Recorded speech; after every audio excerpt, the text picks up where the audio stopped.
Oh, well, hey, bitch. It's Jamie, that's me here. Welcome back to my channel. Let's go ahead and get into the latest episode of Real Housewives of Beverly Hills. Let's talk.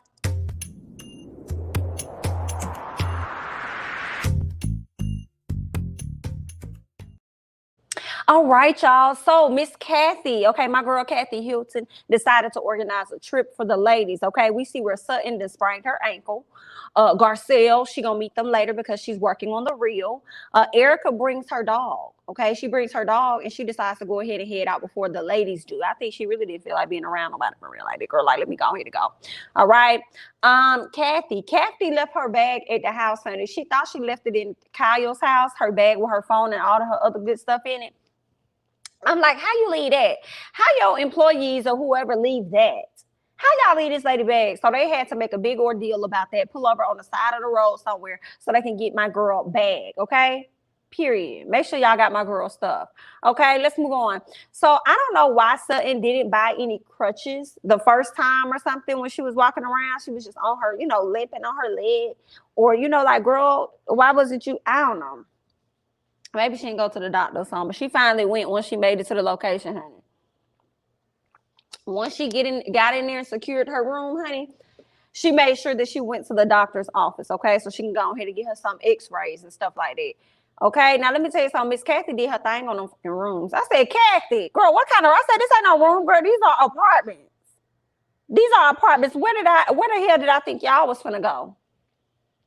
These people got dining room tables and everything. I said, girl, that, I don't know. That ain't no suite there. That's a whole apartment. That's a whole apartment that you got these people. Girl, come on. Let me tell you, I need Kathy. Call me, Kathy. Okay? Call me, Kathy, girl. Stop playing with the kids and call them, okay? All right. Now, you didn't already like my comment on Instagram, girl. Just hit me in my DM or something. I'm sure somebody can get you my number, girl. Call me. Okay? So we can hang out. Because you doing it like that, girl. We need to be like this. Hey, Mama Kathy. Anyway, let's move on. I don't mind being the Black Hilton. Let's just be very clear about that. Okay? I don't mind being the Black Hilton. Period. Let's move on. So the picnic, right? So they decided to do like a picnic by the beach, which was super cute for some reason, because I haven't seen that before or whatever, but I'm like, whatever.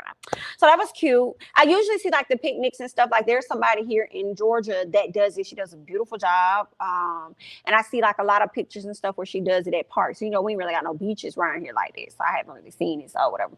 But it was cute. So they speak on Sutton. They bring up Sutton and they ask, like where she was or whatever. So they call and check on or whatever. Of course, she went to the doctor's office and stuff.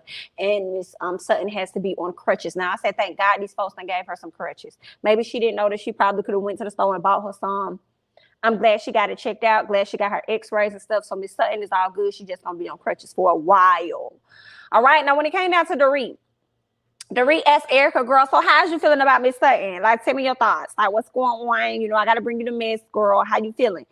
Erika says that, girl, I'm not okay. I'm not okay with being called a liar. That's dead for me. I'm not featuring it. I don't like it, right? So then Kyle's so messy. Kyle brings up Sutton giving an example of the car accident, right? She says that, Sutton said, Sutton pretty much called you a liar because she was referring to a particular incident that happened. She's like, girl, what incident? Girl, the car accident. So they started talking about that, where he leads Dorit wanting to know more about the accident, right? So she's like, girl, so you say he had a head injury, right? And then Erika gonna say, yeah, I did, allegedly. And I'm like, allegedly? I felt like Kyle felt in the confessional, like, girl, what you mean allegedly? This is what you told us, okay? You told us this, and now you want to turn around and say that it's alleged? Something's not adding up. But at the same time, Kyle, I want you to moonwalk and scoot back just a little bit. Okay, scoot your ass back just a little bit because you messy as hell, girl. Okay, why you ain't say that to her face then? Why you sit up there in her face, but you would say it in the confessional, but you will bring up what it is that Miss Sutton has to say. Oh, well, Sutton said this and that, and Sutton brought the accident up because of this and that. But you will bring up Sutton and what Sutton has to say, but you won't bring to the forefront of how you really feel and what you really think. Well, I will say, Erika, it's not making sense. It's not adding up. When Sutton called you a lie, I was inclined to believe it. And here's why. Like, you ain't doing that. But then you'll get your ass in the confessional What do you mean alleged? What do you mean? Because that's what you said. Like, girl, but you sitting right here looking at her like, the whole time she's saying this, Kyle got a look on her face. So, Kyle, why won't you just say allegedly? But that's what you told us. Like, why won't you just say that? Girl, and that's what we mean, and especially Sutton means when she feels like y'all scared of this girl. So let's move on. Okay. Dorit still digging, trying to get answers to the questions, okay? Because y'all know she done sat down and had that conversation with PK, baby. PK done told her what it is, what it was, what it's gonna be, what's up, and I said with me. Okay. So PK done already had this conversation. Dorit asked about the surgery. She's like, yeah, because you say he had a brain injury and that he wanted to get surgery or something, like they wanted him to get surgery. And she was like, yeah, Erika saying, yeah, it was an ankle. It was surgery for his ankle because they were going to have to give him anesthesia and I didn't want him to go under because he had a TBI, a traumatic brain injury. I didn't want that. Okay, girl. Now, I will say when Erika said that, it kind of made sense. But then you didn't say that to begin with. So it's like, girl, it's not adding up here. And that's what Dorit was trying to say in the confessional. She was trying to say that she thinks Erika is telling the truth, but it's debatable. And I'm like, girl, if it's questionable, say that. Okay? If it's questionable, I don't think it can be 100% the truth. If it's not adding up and it's not making sense, and she's playing in your face, basically. She playing in your damn face, girl. She's telling you how things laid out, which doesn't add up. Because here's the thing, like I said, Erika, girl, you are a liar, whether you want to receive it or you don't. That's what it is. Okay. You either lied to them then or you're lying to them now. You're either adding pieces to the story, or the pieces that you're adding to the story, the things that you're giving them are things that you did not tell them before. So you withheld information. Okay. And you was basically lying about it. So that's that. And Dorit, you just get on my fucking nerves because you don't believe her. And I want you to just stand in that. That's why you keep asking her these questions, but then you be trying to play it up like, no, I get it. I understand. No, you don't. Because you keep asking her questions, so you do not believe what she's saying. Girl, I'm tired. Erika says that she has lived with Tom's incompetency for many years, and she ain't apologizing to Sutton for whatever reason. I don't even know why I wrote that down, but basically, she not sorry. Sorry. I ain't sorry. Hell no. That's what Miss Girl is giving. Garcelle arrives and Sutton meets her in the room, and that's when we see that Sutton has the crutches. Her ankle is sprained. It's not broken, and she'll be, kind of sometimes she'll be rolling around in a wheelchair, okay? What else ended up happening? Excuse me, they discuss Erika. Sutton says they're still not talking. Of course, they're not talking because Erika said that's a dead situation, so don't ask me about it no more. Sutton is trying to see if she needs to reach out. I want to reach out about a motherfucking thing.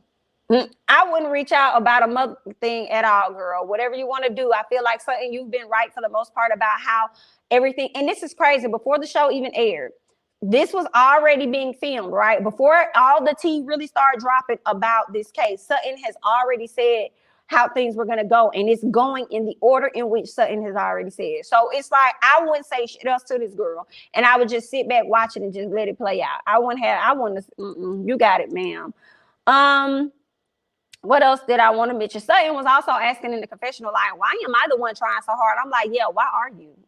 Why are you trying to do the most, going around the world to have a conversation with this damn girl? No, ma'am. Why are you?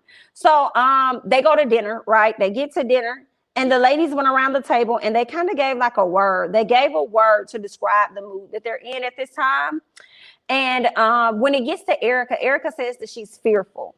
And she was fearful, I guess, based on the news that she had got. She got some unpleasant news or whatnot. And that's something that made her like fearful.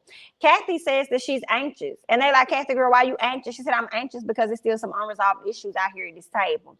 That's what leads Miss Sutton to go on to speak her piece about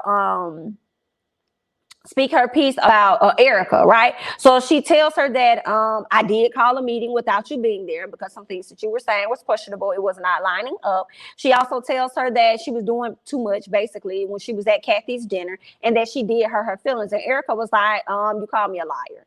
And then Sutton says, I didn't call you a liar. And it's like, Sutton, you did call her a liar, though. You did. And it's okay because that's what she is. Like, it's all right.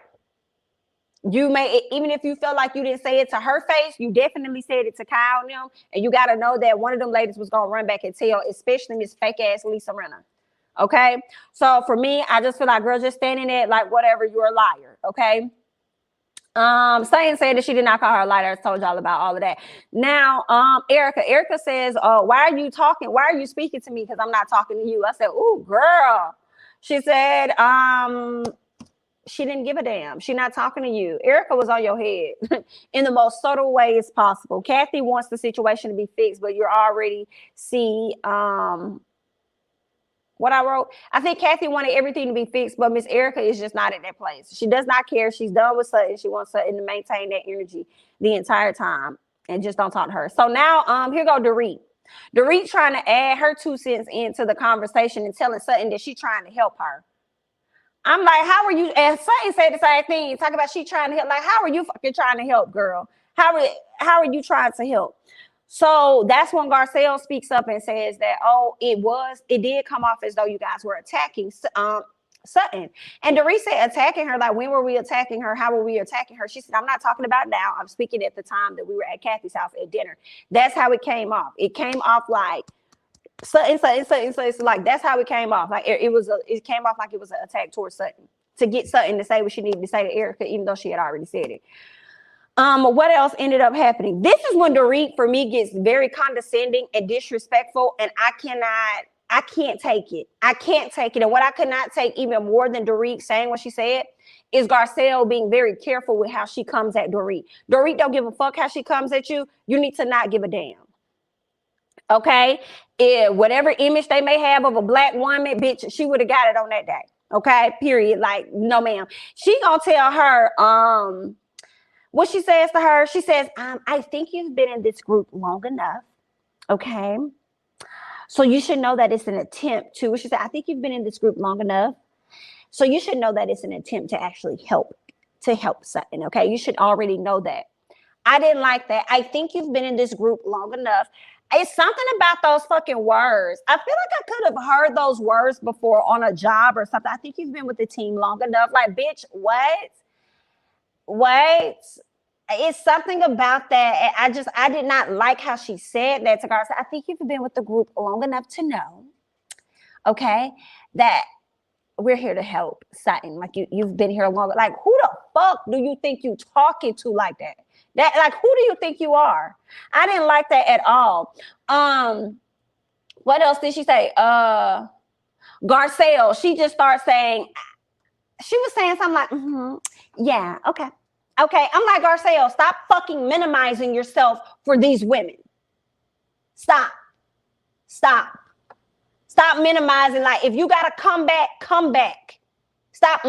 Okay.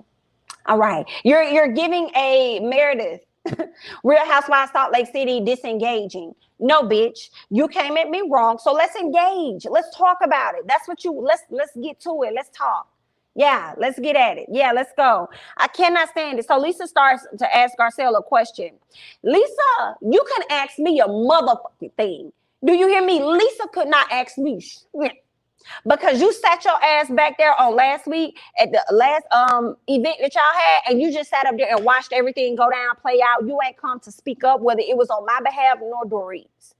So you couldn't ask me a goddamn thing. And I would have told her that in that moment. So, well, let me ask you, no, ma'am, you can't ask me anything, girl. If you want to ask me something, you need to relay it to Kyle, and Kyle can say it to me. But you, I'm not talking to your ass, bitch. You ain't have nothing to say at the last event, so I'm going to need you not to have anything to say at this one. What else is going on? Now, back to you, bitch. You know what I'm saying? Back to you, Dorit. Let me get on your ass, ma'am. Girl, I didn't like it at all. She wouldn't have been able to ask me a motherfucking thing. Garcelle begins to open up, right?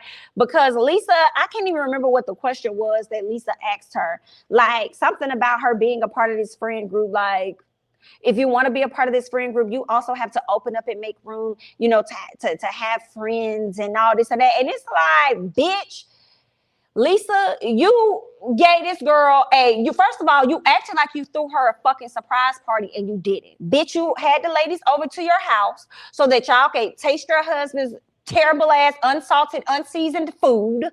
And then you brought out a damn cake and you think she's supposed to kiss your feet and praise your ass after that. You ain't do nothing extra to maintain the friendship on your end, but you expect her to do it on her end. Girl, you flawed as hell, and you see why she don't want to with you for real, for real? I can't. Do you try to put all that weight on her, talk about some, Garcelle, you want friends, but you need to open up so that you can receive friends. You have to do your part and show that you want friends as well. Girl, I ain't got time. Then, but everybody got to do it then because you're not doing it. You're bringing a piece of damn cake over here and think that I'm supposed to, I don't understand that. That don't go. Y'all probably had got a little Publix cake from for Miss Kyle, but that may not work for me.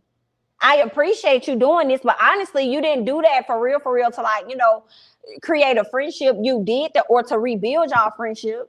I don't think you did that shit because you felt bad for what it is that you already did in the past. So that's why it was an I'm sorry ass cake for your birthday. Girl, but after that, you had no other additional actions to lead up to nothing to show that you try to have a friendship with her either. Girl, Lisa couldn't have asked me a fucking thing. She wouldn't be like, girl, don't talk to me, ma'am. What else going on? Garcelle, she tells them that, you know, she has, because basically everybody wants her to open up and shit. So she says, for what? Like, I've had to try to fit in my entire life. I can't remember what Dorit said because Dorit hopped into the middle of that conversation, which led her to say, like, girl, I've been having to fit in my entire life, dear. That's what I've been having to do. Trying to fit in with y'all my entire, fit in other places my entire life. So what do you want me to do now? I feel like the ladies were really happy that she ended up opening up about this, right? They were really happy about it. They were glad that she opened up about it. They said that we were able to see the vulnerable side because that's what they wanted to see the whole time. So she starts to kind of like cry about having to try to fit in, right, with these individuals. Give me 1 second, y'all. I don't know what the fuck. All right, so getting back to Garcelle, okay, right? So Garcelle said that she has had to fit in her entire life, right? So now she's coming to this space and she's not forcing herself to fit in and get along with you hoes like that. Like, what y'all want her to do, right? She also mentioned something about, like, it's pretty odd for her because she said this isn't about race, but I'm the only Black person in this group. So did anybody ever take the time to really think about how that makes me feel?